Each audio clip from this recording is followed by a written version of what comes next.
You've got a really quite a different optic because you're part of a dealership group.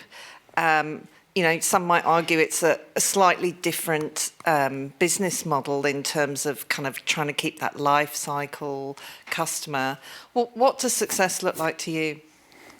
Yeah, I was thinking about this and listening to all the conversations today, and I guess for us, a successful shop to me, that shop will look different now that it did a year ago, that it did 4 years ago, and definitely that it did 10 years ago. So we're always evolving. The manufacturers are making cars. Those cars are evolving all the time. And we've got to keep up with that change.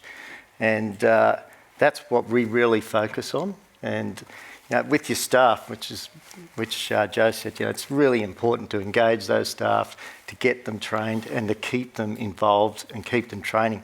I mean, we know now that in the current labour market that our staff are going to be probably the most important thing to our business in the next, certainly, few years.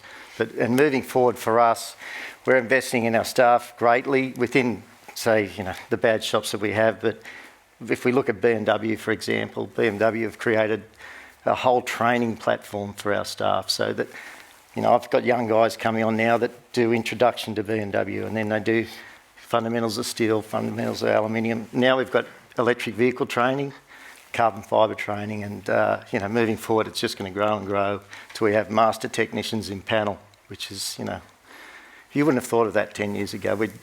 I'm a panel beater, and when I started working on XC Falcons, I'm going to show my age now, but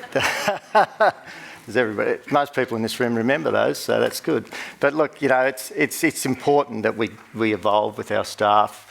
And of course, we need to keep up with technology because we need to relay that to our customers. You'd be surprised if a customer comes in their brand new X5 and you say, we've calibrated your ADAS, and they look at you and go, what's ADAS? And you stand there and say, well, look, you've got 6 cameras across the top of your windscreen. They're triangulating distance, and in accident avoidance, they'll calculate all different parameters and decide where your car should go. And that works in conjunction with your headlights, your PDC, your ABS, and all of these things. And then they start to actually understand what's happening and what's going on in their car.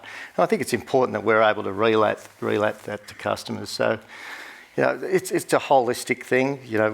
We've got to evolve, and we've got to change, and we've got to keep ourselves educated, and we've got to be able to relay that to the customer.